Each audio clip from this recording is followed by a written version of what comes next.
Баршаңызға сәлем, менің арнама қош келдіңіздер. Сіздермен Мадина. Бүгін ресторандағыдай өте керемет оңай жасалатын тағам дайындайтын боламыз. Міндетті түрде видеоны соңына дейін қараңыздар.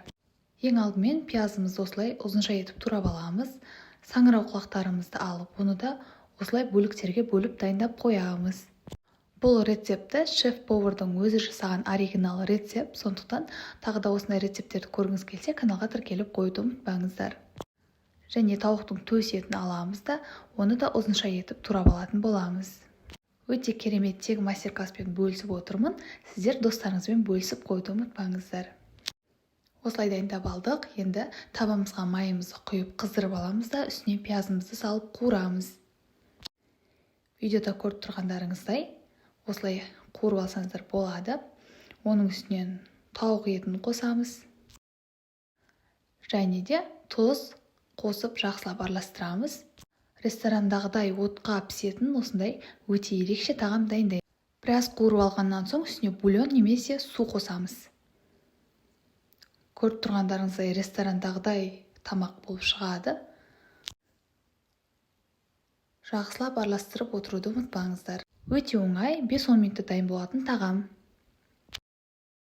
Отымызды қатты қоямыз, қуырып аламыз, оның үстіне саңырау құлақтарымызды қосып, тағы да жақсылап араластырып аламыз.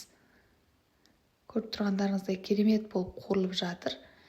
Және черри қызанақтарын қосамыз. Тағы да жақсылап араластырып алып, оның үстінен сливкимізді құямыз. Және татымына қарай бұрыш саламыз. Одан кейін су қосып жіберсеңіздер болады, су аз болса. Тағы да жақсылап араластырып 1-2 минут қайнатып алатын боламыз. Сонымен біздің тағамымыз дайын. Араластырып отыруды ұмытпаңыздар. Өте тез дайын болады, әрі дәмді болып шығатын тағам. Достар, осы және басқа да рецепттерді жіберіп алмас үшін видеоның астында тұрған подписаться кнопкасын басып, каналыма жазылып қоюды ұмытпаңыздар. Енді әрлеп тарелкемізге саламыз. Гарнирге қайнатылған күріш ұсынамыз және қасына жаңағы тауықтың төс етін салып аламыз. Достар, қазақ фуд-блогының дамуына үлес қосып, подписаться етіп қойыңыздаршы.